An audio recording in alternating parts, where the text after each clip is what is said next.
Welcome to వీక్షణం. ప్రస్తుతం దేశంలో E20 petrol గురించి పెద్ద ఎత్తున చర్చ నడుస్తోంది.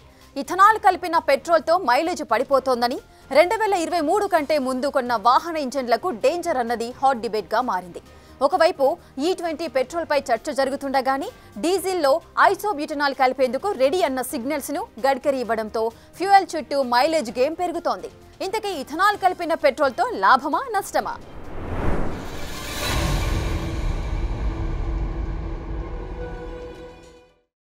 మీరు పెట్రోల్ బంకుకు వెళ్లి బండిలో పెట్రోల్ పోయించాక ఒక సమస్య నోటీస్ చేశారా? ఎంత పెట్రోల్ పోసినా మైలేజ్ రావట్లేదన్న విషయాన్ని గుర్తుపట్టారా? అయితే ఈ స్టోరీ మీకోసమే. మీ బండి 2023 కంటే ముందు కొన్నట్లయితే ఈ విషయాలు ఖచ్చితంగా తెలుసుకోవాల్సిందే. ఇప్పుడు దేశంలో చర్చనీయాంశంగా మారిన మ్యాటర్ ఏంటంటే E20 పెట్రోల్ గురించే. దీంతో బండ్లన్నీ చెడిపోతున్నాయని, మైలేజ్ బాగా తగ్గిందని, ఎంత పెట్రోల్ కొట్టించినా మళ్లీ పెట్రోల్ బంకుకు వెళ్లాల్సి వస్తున్నట్టు ఇవన్నీ కామన్ అవుతున్నాయని సోషల్ మీడియాలో పెద్ద దుమారమే నడుస్తోంది. ఈ ఏడాది ఏప్రిల్ నుంచి దేశంలో E20 పెట్రోల్ అంటే 20% ఎథనాల్ కలిపిన పెట్రోల్ అమ్ముతున్నారు. ఏ బంక్ దగ్గరైనా మీరు ఫిల్ చేయించుకుంటున్నది E20 పెట్రోల్ అని పెద్ద ఎత్తున బోర్డులు ప్రచారం చూసారా?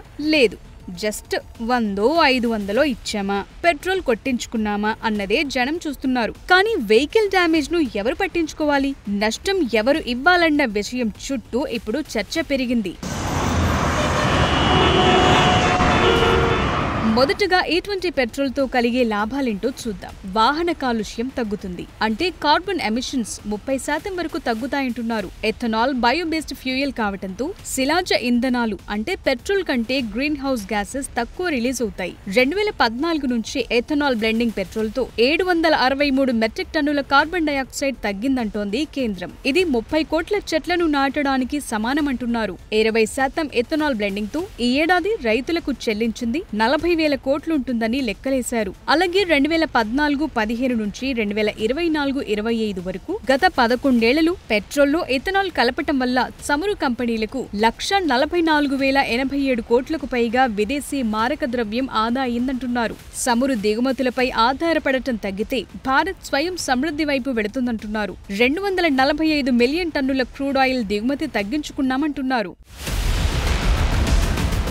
హైయర్ ఆక్టేన్ రేటింగ్ తో ఇంజిన్ పర్ఫార్మెన్స్ మెరుగుపడుతుందని, బెటర్ యాక్సలరేషన్, స్మూత్ రైడ్ ఉంటుందని చెప్తున్నారు. ఇది 2023 తరువాత కొన్న వాహనాలకైతే వర్తిస్తుంది. చెరుకు, మక్క, వరి ఇలా ఎథనాల్ తయారీలో వాడే పంటలు పండించే రైతుల ఆదాయం పెరుగుతుంది. 2025లో 10 బిలియన్ లీటర్ల ఎథనాల్ డిమాండ్ తో ఈ రంగంలో ఉద్యోగాలు కూడా పెరుగుతాయంటున్నారు. E20 పెట్రోల్ తో వాహనాల్లో సమస్య వస్తే ఇన్సూరెన్స్ పాలసీ పైన ప్రభావం లేదని కేంద్రం క్లారిటీ ఇస్తోంది. అయితే ఇందులో చాలా కాంప్లికేషన్స్ ఉన్నాయి. మాటల్లో చెప్పినంత ఈజీ కాదు వెహికల్ ఇన్సూరెన్స్ లు క్లెయిమ్ చేసుకోవటం. ఎందుకంటే వెహికల్ మాన్యువల్ లో ఒకటి ఉంటుంది, ఇక్కడ వాహనానికి సమస్య మరొకటి వస్తుంది. మ్యాచ్ కాదు, ఫైనల్ గా చేతులెత్తేసే కార్యక్రమమే అని సోషల్ మీడియాలో చర్చ జరుగుతోంది. నిజానికి పెట్రోల్లో ఎథనాల్ బాగా కలిసిపోతుంది. పెట్రోల్ ను పవర్ఫుల్ గా మండేలా చేస్తుంది. నిజానికి దేశంలో ఎప్పటి నుంచో పెట్రోల్లో ఎథనాల్ కలుపుతూ వస్తున్నారు. 2030 నాటికి 20% కలపాలని లక్ష్యంగా పెట్టుకున్నారు. అయితే దీన్ని హఠాత్తుగా ప్రీపోన్ చేసి 2025 మార్చి నుంచి దేశంలో రోలౌట్ చేశారు.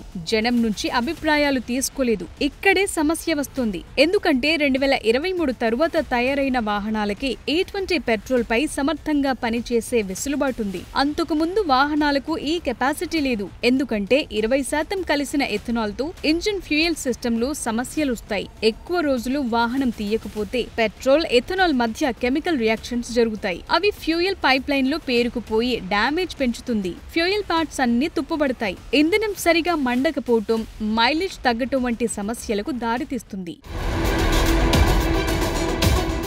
ఒకవైపు ఈ E20 పెట్రోల్ చుట్టూ దుమారం పెరుగుతుండగానే కేంద్ర మంత్రి గడ్కరీ నుంచి మరో స్టేట్మెంట్ వచ్చింది. నెక్స్ట్ డీజిల్ బండ్లే లైనప్ లో ఉన్నాయని. ఒక్కసారి ఈ స్టేట్మెంట్ చూడండి. और अभी इथेनॉल के बाद आइसोब्यूटेनॉल पर भी ARI में वर्किंग शुरू हुआ है, जो डीजल का अल्टरनेटिव बन सकता है. अभी पूना में किर्लोस्कर के जनरेटर सेट एक 100% इथेनॉल पर और 100% आइसोब्यूटेनॉल पर लॉन्च करने का अवसर मुझे मिला. పెట్రోల్లో ఇథనాల్ మాదిరే డీజిల్లో ఐసోబ్యూటనాల్ ను కలిపే ప్రక్రియను స్పీడప్ చేస్తామంటున్నారు కేంద్ర మంత్రి నితిన్ గడ్కరీ. అంతేకాదు త్వరలో విమాన ఇంధనంలోనూ ఇథనాల్ కలుపుతామంటున్నారు. E20 పెట్రోల్ కు వ్యతిరేకంగా సోషల్ మీడియాలో జరుగుతోన్న చర్చ తనను రాజకీయంగా టార్గెట్ చేసుకున్నవే అని సెప్టెంబర్ 11న ఢిల్లీలో జరిగిన SIAM సదస్సులో ఫైర్ అయ్యారు. నిజానికి E20 పెట్రోల్ అంటే చాలా వరకు వ్యక్తిగత వాహనదారులే ఉంటారు. ఇక డీజిల్ వెహికల్స్ అంటే ట్రాన్స్పోర్ట్ ఉంటాయి. రవాణా వాహనాలకు, వ్యాపారాలు, వెహికల్ ఓనర్స్ కు చాలా లింకప్ ఉంటుంది. మైలేజ్ విషయాలు బండి ఇంజిన్ పై ఎఫెక్ట్ చూపటం అంటే కథ మరోలా ఉంటుంది.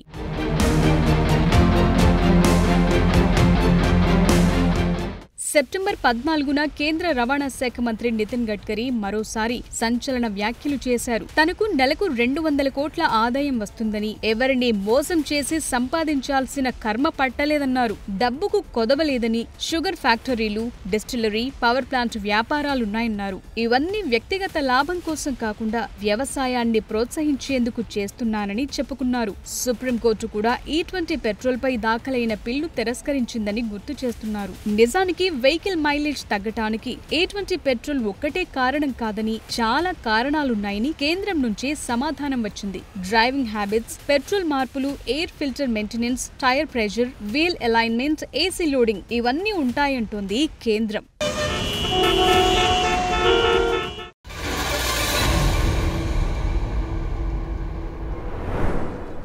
మరి E20 పెట్రోల్తో అన్ని లాభాలే ఉన్నాయా, నష్టాలు లేవా అంటే ఉన్నాయంటున్నారు వాహనదారులు.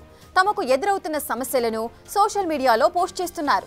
E10 నుంచి E20కి 3 ఏళ్లలోనే స్పీడ్గా ఎందుకు అప్గ్రేడ్ చేశారని క్వశ్చన్ చేస్తున్నారు. మీ పాత కార్ను E20 కంపాటబుల్ చేయాలంటే ఎంత ఖర్చు అవుతుంది?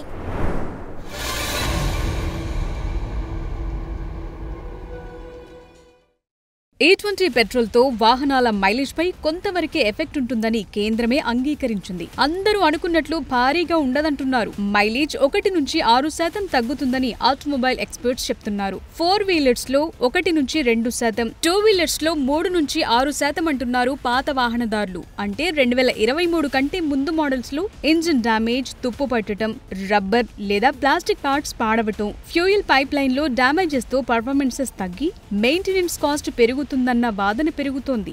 సరే, పెట్రోల్లో 20% ఎథనాల్ కలిపారు. అయితే పెట్రోల్ కంటే ఎక్కువగా ఎథనాల్ తయారీకే ఖర్చవుతోంది. ఏదో సర్ప్రైజింగ్ ఫ్యాక్టర్. దీంతో E20 పెట్రోల్ అందుబాటులోకి వచ్చినా వినియోగదారులకు పెట్రోల్ రేట్లు ఎక్కడా తగ్గటం లేదు. గతంలో E20 అమల్లోకి వస్తే పెట్రోల్ రేట్లు తగ్గుతాయన్న వెర్షన్ ను కేంద్రం వినిపించింది. కానీ ఇప్పుడు ఆ సౌండ్ లేదంటున్నారు. పైగా మైలేజ్ డ్రాప్ వల్ల అదనపు ఫ్యూయల్ కాస్ట్ జనం జేబులకే చిల్లు పెడుతోంది.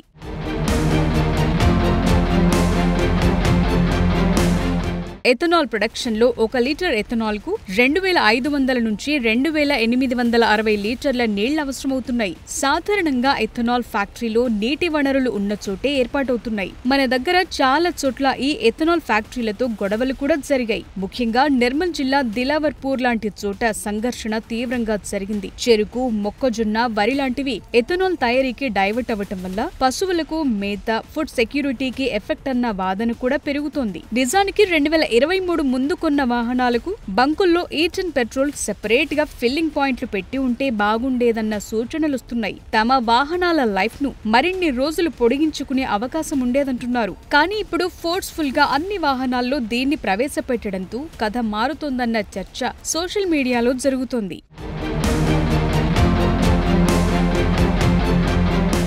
E20 పెట్రోల్తో పాత వాహనాల్లో ఇంజిన్లకు ఫ్యూయల్ సప్లై చేసే పార్ట్స్ ను దెబ్బతీస్తుందన్నది ప్రధాన ఆందోళనగా ఉంది. చాలా మంది వాహనదారులకు తాము కొనుగోలు చేస్తున్న పెట్రోల్లో ఎంత ఇథనాల్ ఉందో తెలియదు. E20 పెట్రోల్ పై వస్తున్న ఆరోపణలు నిరాధారమంటోంది కేంద్రం. కొత్త కార్లలో మైలేజ్ 1 నుంచి 2% వరకు, పాత కార్లలో 6% వరకు తగ్గించొచ్చంటోంది. అయితే దీన్ని పర్ఫెక్ట్ సర్వీసింగ్, మెయింటెనెన్స్ తో జాగ్రత్తలు తీసుకోవచ్చనటంతో కొందరు వెహికల్ ఓనర్స్ రియాక్ట్ అయి తమ మైలేజ్ విషయాలను సోషల్ మీడియాలో షేర్ చేశారు. ప్రభుత్వం నిజాలను దాస్తోందన్నారు. తాను E20 కంపాటబిలిటీ కార్ను 2 నెలల పాటు పరీక్షించానని, మైలేజ్ 5 నుంచి 6% మధ్య తగ్గిందని సోషల్ మీడియాలో షేర్ కూడా చేశారు. ఒక్కసారి ఈ Volkswagen car owner share చేసింది మీరు చూడండి.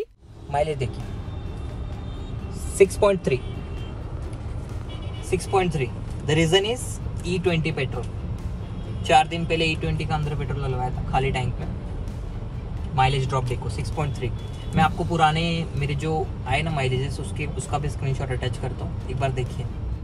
అందుకే ఈ సబ్జెక్ట్ తీవ్ర చర్చనీయాంశమైంది. E20 పెట్రోల్తో ఇంజిన్ చెడిపోతే ఇన్సూరెన్స్ కష్టమని, జాగ్రత్తలు తీసుకోవాలన్న సూచనలొచ్చాయి. కొన్ని కార్ కంపెనీలు కూడా E20 కేర్ఫుల్ అని చెప్పి ఆ తర్వాత స్టేట్మెంట్ ఉపసంహరించుకున్నాయి. కేంద్రం ఒత్తిళ్లే కారణం అన్న ఆరోపణలు కూడా వచ్చాయి. ఏ వాహనం కొన్నా వాటికి మాన్యువల్ బుక్ వస్తుంది. అందులో మీ వాహనానికి ఏ ఫ్యూయల్ అవసరమో అందులో చెప్తుంటారు. మరిప్పుడు E20తో జరిగే నష్టానికి బాధ్యులెవరన్న ప్రశ్న వస్తోంది. ముఖ్యంగా ఈ E20 పెట్రోల్ తో ఫ్యూయల్ పైప్, ఫ్యూయల్ ట్యాంక్ చాలా మార్చాలి. దీన్ని E20 అప్గ్రేడ్ కిట్ అంటారు. ఎథనాల్ రెసిస్టెంట్ మెటీరియల్స్ తో కూడిన సెట్ ఇది. ఫ్యూయల్ సిస్టమ్ ను రక్షిస్తుంది. ఎథనాల్ తో కెమికల్ రియాక్ట్ కాని ఫ్యూయల్ పార్ట్స్ అన్ని మార్చాలి. అంటే చారాణ కోడికి బారాణ మసాలా అన్నట్లుగా తడిసి మోపెడవుతుందన్నమాట.